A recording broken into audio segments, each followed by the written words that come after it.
what's up guys? This is Jen and welcome to my beginner theory course. Today we're going to talk about the formula for building a major triad. We're going to talk about the formula itself and then we're going to talk about how you insert notes to make a major triad. So let's first talk about the formula. The formula is going to be 2 whole steps plus a step and a half. I want you to memorize that. 2 whole steps plus a step and a half. That's going to come in so handy in just a few seconds. So how that works is, let's start with a root. So our root here is C, and this is on the 5th string, 3rd fret. So here's our C. Now from this root, you're going to do 2 whole steps. So 2 whole steps, there's 1, there's 2. That's going to give you this E. So from C to E is 2 whole steps. Now we need a step and a half. So from E, we go a step and a half. That gives us G.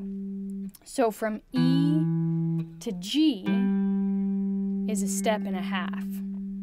So we have C, or our root, or our 1, 2 whole steps to E, which is our 3, and this happens to be an E note, and then a step and a half to our 5, which is G.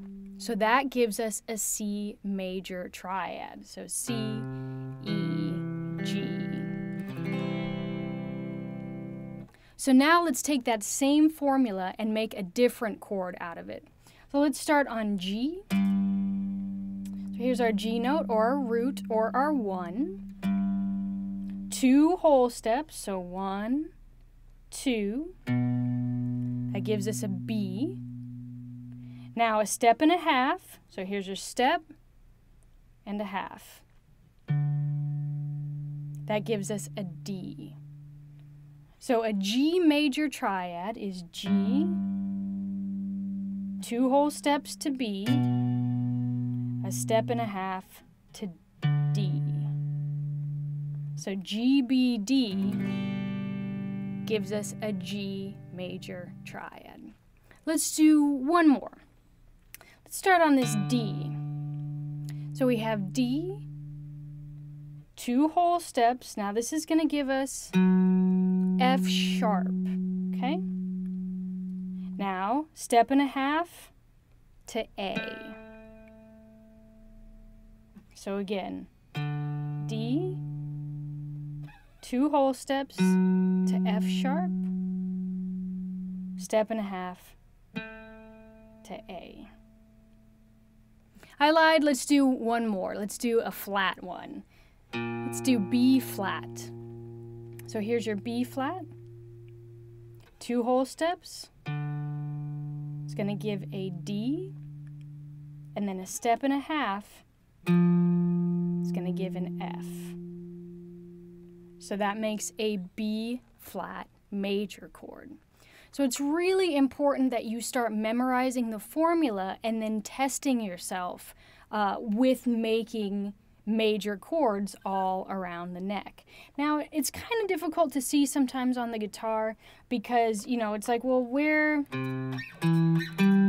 there's our C, but here's our C chord like this. We don't play C chords like this, right? There's the arpeggio. But really, the important thing that I want you to get out of it is the formula and understanding how you can build a major chord, because then if you know, okay, C is C, E, G, then when you're playing your open position chords here, you go, oh, C, oh wait, that's an E, wait, that's a G, wait, there's a C and another E. Oh, I know that. You know, I already know how that's built. It may look a little different, but the notes are the same, right? The triad is the same, C, E, G. But it's important that you understand how to build the major chord before you get into more theory, because we're going to put together a lot of major and minor and diminished chords together in our scales. So you want to be able to differentiate between all those different triads, right? So I want you to practice this. The first thing is memorizing the formula, right? 1, 2 whole steps to 3, 3 step and a half to 5. Okay, that's the most important thing. And then try all over the neck to find your triads and write them down. Write them down. So make sure that you go, oh, okay, F, A, C. Okay, that's an F major triad. And then check your answers. Because the nice thing about the internet, you can just go online and say, how do you build an F major chord? And you can see if you got it right or not. So that's it. That's all for this one. This is a Patreon supported video, so thank you so much to my patrons for supporting me to do these. They are very down for these theory courses, so I wouldn't be doing it if it wasn't for them. So thank you so much for supporting me to continue to do this and explore theory, which you know I love. If you want to know how to support, please go to patreon.com/JenTrani. That's me. Bling. And you can see all the ways that you can support these videos and keeping them going. Keep on keeping on. Boom, boom, boom. I don't know where I went there. I just felt like I wanted to dance and sing. It happens sometimes. It happens a lot of times. Usually when I'm by myself or when I'm singing to my cat.